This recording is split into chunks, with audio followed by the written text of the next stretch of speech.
Hi everyone, welcome to today's Hindu newspaper analysis in under 10 minutes by JTS Institute. A small announcement. JTS Institute has announced its 2024 GS online program with some really exciting offers. The link is given in the description below. It is the 24th of April and let's dive right in. The first article to look at is India as most populous can be more boon than bane. China is projected to hand over the baton of the most populous country to India by mid-2023. But for India, there are greater prospects for demographic advantage than serious concerns. Now, considering the limited information for both China and India, especially in the absence of the census 2021, it is difficult to predict the exact date on which this demographic order will change. United Nations report is suggesting that India will have a population of 142.86 crores by mid-2023.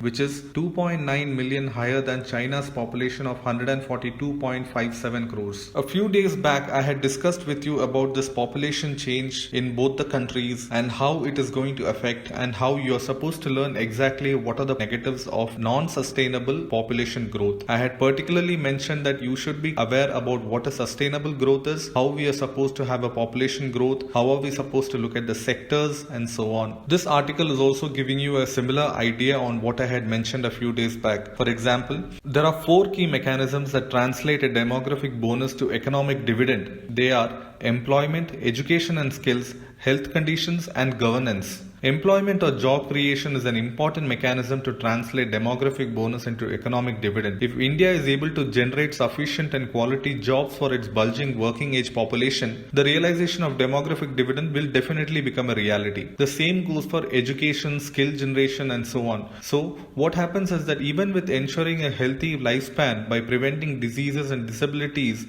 they are also going to help in translating this demographic change into positive economic gain. The next article is a new troika for India's northeast region. A troika is a Russian term referring to a vehicle that is carried by 3 horses abreast. So basically when we refer to a troika, it means that whatever is the context that we are putting the word in, there are 3 active players in it. Now, the northeast states of India, we have always had certain issues in these states related to security challenges. Now we are looking at a more positive side due to the Act East policy of the government. We are going to look at more economic development. We are going to look at lessened security challenges in these areas. Though I am not denying that there are no security challenges, we are definitely having heightened security challenges with our borders. But we have a lot of economic development that is going to integrate these states much more into the main front. So when it comes to the northeastern region, who is the troika? It is India, Bangladesh and it is Japan in this context. See, Japan is going to be one of those partners who is going to actively invest in the economic development of the northeastern states. So this article is dealing into the vision and opportunities of this northeast region and also the challenges that are being faced by this troika. The next article is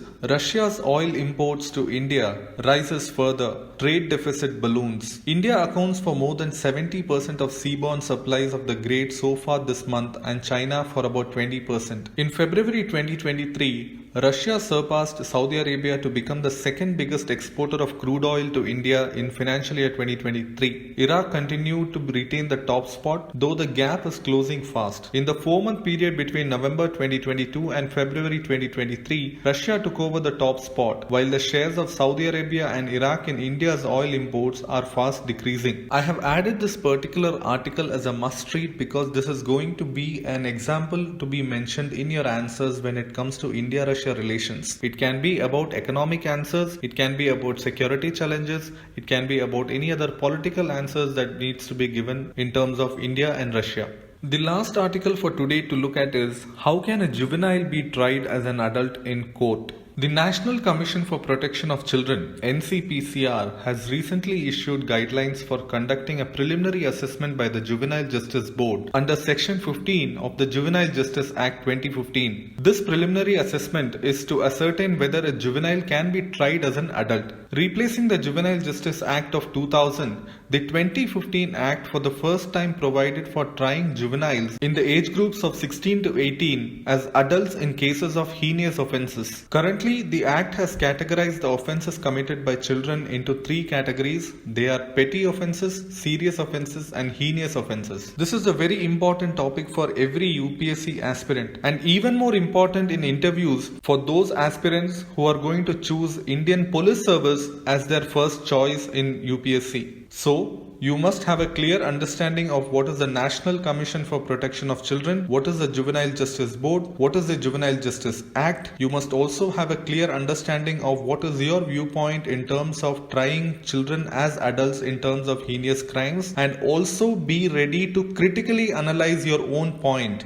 And that is it for today. If you have found this video useful, please do like and give a comment. Also, do subscribe to our channel. Thank you.